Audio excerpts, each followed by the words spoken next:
여러분 안녕하십니까? 쩐데르TV의 쩐데르입니다. 구독, 좋아요, 알람 설정까지 부탁드리겠습니다. 오늘 시장 좀 상당히 어려웠습니다.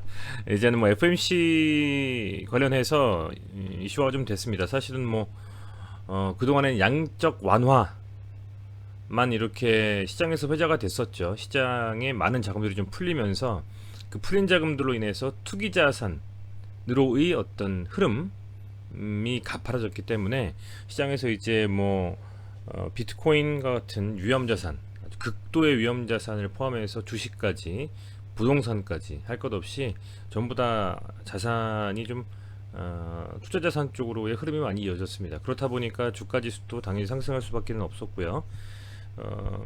각종 악재에도 불구하고 그 악재와 관련된 테마주들이 하나의 그 섹터를 형성하면서 또 끌어올렸습니다. 그랬던 시장이 한동안 눌리고서 지금 제대로 반등을 하지 못하고 있습니다. 그도 그럴 것이 대외적인 이슈들이 너무나 강합니다. 코로나를 비롯해서 그 이외에 이제 러시아와 우크라이나의 전쟁, 정말 예상치 못한 그 전쟁이 또 벌어졌기 때문에 시장이 맥을 못 추고 있다, 이런 좀 상황이고요.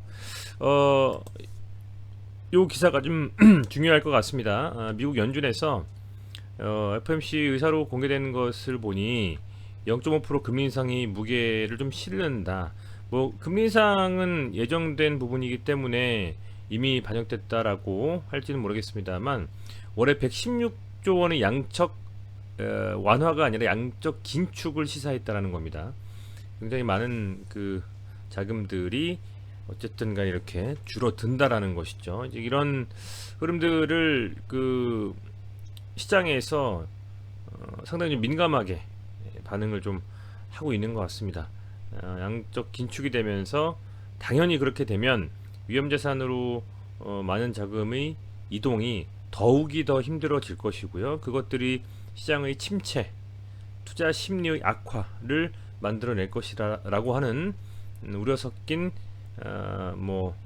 생각들이 점점 시장을 좀 조여오지 않겠냐라고 좀 생각이 됩니다. 그렇다 보니까 뉴욕 증시, 다우, 나스닥, S&P 전부 다 썩 좋지 않은 흐름을 보였습니다.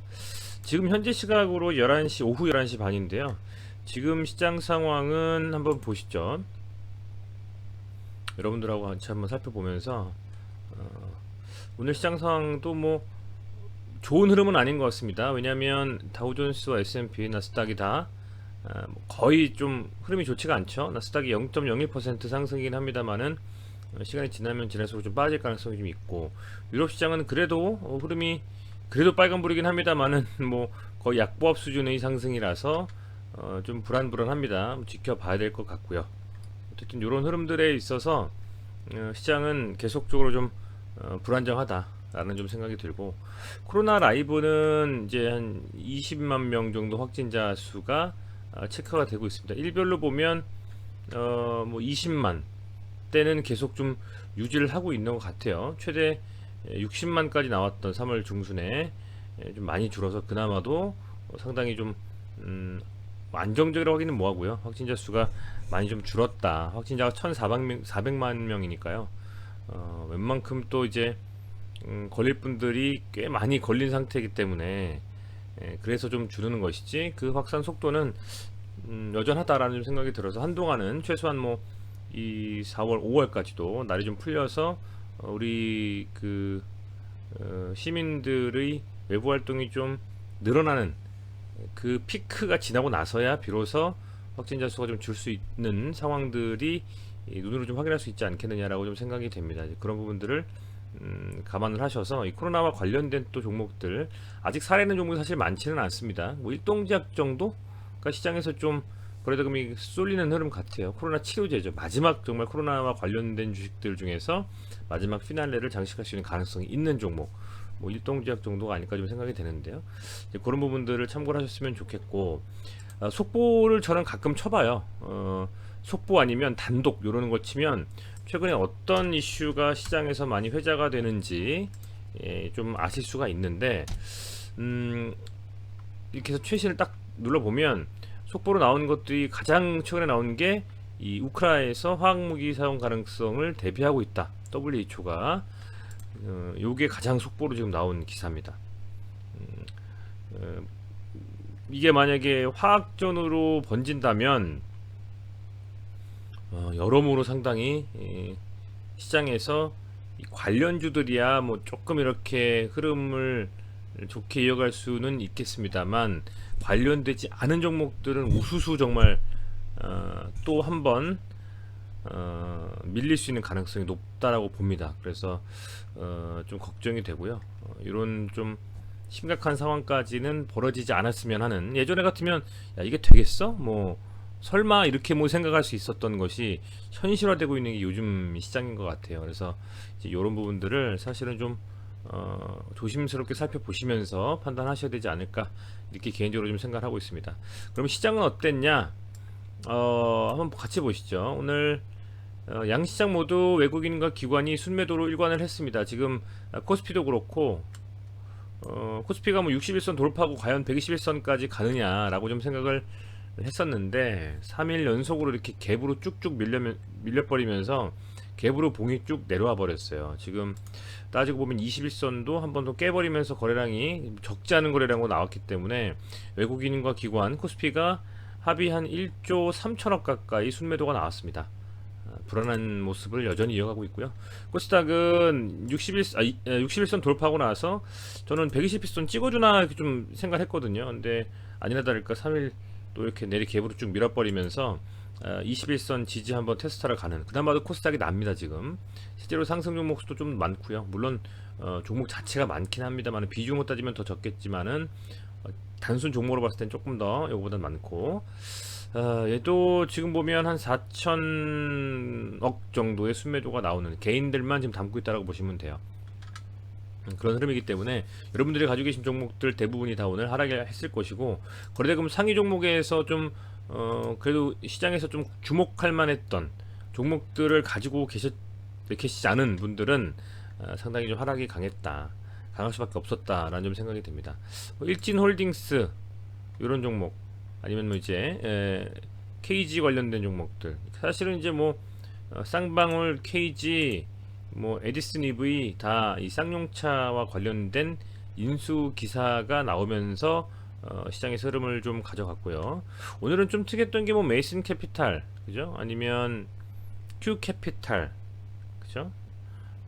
또 보면 스톤브리지 벤처스, 이런 약간 투자 회사, 인베스트먼트 이런 종목들이 좀 갑자기 좀 움직이더라고요. 그래서 저는 사실은 요 영상도 하나 찍어놨었는데, 요 그 스톤브리지 벤처스를 계속 좀 유심히 좀 보고 있었는데, 오늘 조금 시세를 줘서 좀 더 지켜보고 나서 한번 판단하려고 생각하고 있습니다.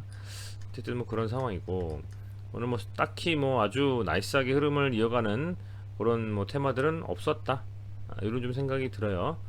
제가 관심 있게 보지 않아서 그런 걸 수도 있습니다. 제가 관심 있게 봤던 테마들은 오늘 흐름을 주지 않았기 때문에, 상승 흐름을 그렇게 좀 보시면 될 것 같고, CJ 시푸드는 여전히 지속적으로 좀 살펴보고 있습니다. 저는 이제 오늘 음봉이 나오면서 거래량이 완전 죽었고, 거래량이 없는 음봉은 신뢰할 수 없다라고 보고 있고요. 현재 이 장기 평선을 살짝 뚫고 볼린저 밴드의 중앙선이자 22평선을 터치를 했습니다. 그동안의 흐름을 보면 21선, 종가 기준으로 21선을 잘 지켜오면서 흐름을 이어갔었죠. 그래서 개인적인 생각으로는 이 21선이 깨지면 안 된다라고 저는 보고 있어요. 이 21선이 깨지면 22평선이 장기 평선 224일선과 22평선이 만나는 이 자리에서 한 번 더 눌려서 만약에 빠진다면 볼린저 밴드의 이 하단에 지금 다 몰려 있어요. 61선하고 121선이 여기까지도 한번 지지를 테스트하고 갈 수도 있기 때문에, 가급적이면 내일 좀 반등이 나오면서 이 자리는 좀 지켜줘야 되지 않냐 생각이 됩니다. 그렇게 지켜줘야만 이 기간 조정의 흐름을 길게 가져가지 않고 여기서 다시 또 이내 상승 추세의 좀 흐름을 이어갈 수 있지 않을까. 사실 보고 있으면 사실은 이렇게 추세는, 상승 추세는 맞아요, 여러분들. 이 상황 자체가 그잖아요. 그렇기 때문에 개인적으로는 이런 흐름들을 이어가려면 이 자리에서 더 많이 밀리서는 안 된다. 내일 시장이 안 좋다라고 하더라도 가급적이면 보합 수준에서 마감을 좀 하면서 21선을 깨지 않는 흐름이 나와야 된다고 보고 있습니다. 그렇게 된다면 러시아와의 우크라이나 전쟁 이슈가 지속되고 있기 때문에 충분히 이렇게 돌아 나오는 흐름으로 상승에 좀 비중을 갖고 움직일 수 있는, 거래 좀 실리면서 갈 수 있는 날이 머지는 않았다. 저는 이렇게 좀 판단을 하고 있기 때문에 거래량이 좀 실리지 않고 이 들어왔던 이런 거래량의 순매수 거래량들이 이탈한 흔적은 없습니다. 그래서 그런 측면에서 봤을 때는 이 조정이 끝나고 나서 다시 한번 상승 추세로 간다면 충분히 좋은 흐름을 이어갈 수 있지 않을까, 이렇게 좀 생각을 하고 있습니다. 그런 좀 생각을 말씀을 좀 드렸고요. 사실은 이제 관심 있게 보는 종목들, CJ시프트 오늘 2.37% 빠졌는데 사조시푸드 1.21% 상승한 거, 아이고 죄송합니다, 잘못 눌렀네요. 사조시푸드 2.03% 하락. 그렇죠? 요 두 종목이 그나마 잘 버텨줬고요. 한성기업 6.19%, 거래량은 안 실렸지만, 동원수산 7.42%, 고점을 찍어버리니까 이게 쉽지가 않거든요. 지금 이 수산물 관련주들 중에서 우리가 관심 있게 봤던 게 동원수산, 한성기업, 사조시푸드, CJ시푸드, 신라SG까지입니다. 근데 얘네들 다, 뭐 신라SG는 21선 지키고 가고 있으니까 그렇다 치더라도 얘네들 다 보면 현재 그나마도 차트가 깨지지 않고 너무 고점이지 않고 잘 가는 것은 CJ시푸드가 제 기준에서는 제일 무난해 보여요. 바닥을 짚고 쭉 돌아 나오는 흐름이기 때문에 안정적이라는 느낌이 좀 듭니다. 그래서 이 종목을 좀 유심히 보자 라는 말씀을 드리는 것이고요. 뭐 이것뿐만 아니어도 사실은 시장에서 종목에 대한 뭐 집중적인 어떤 뭐 그런 것들보다도 개인적으로는 시장 흐름 자체를 좀 읽고 그 시장에 맞는 트레이딩을 하는 것이 가장 중요하지 않겠냐라고 생각이 됩니다.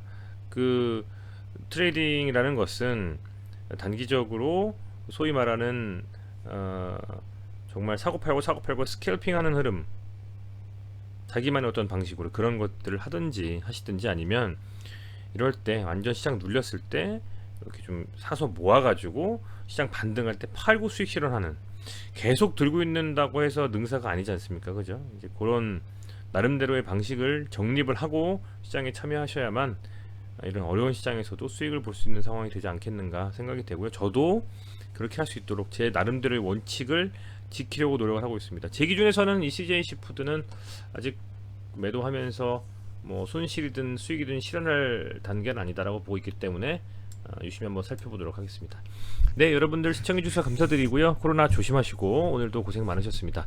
내일 금요일인데 시장이 좋을 것 같지는 않습니다. 좀 불안합니다만은 한번 같이 살펴보시면서 시장에서 꼭 매매를 안 하더라도 거래대금 상위 종목들이 어떤 게 잘 돌아가고 하는지, 그리고 그 상위 종목들과 지수와의 관계, 이런 종목군들이 이렇게 움직일 때 지수는 빠졌구나 아니면 어떻구나라고 하는 것을 매핑을 좀 하셔가지고 노팅하시고 정리한다면 비슷한 상황의 시장 상황에서 어떤 테마들이 움직이겠구나라고 예측을 하실 수 있잖아요.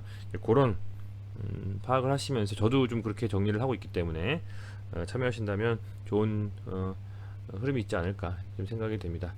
어쨌든 고생하셨고요. 내일도 시장에서 좋은 소식 있기를 바라면서 영상 마치도록 하겠습니다. 고맙습니다.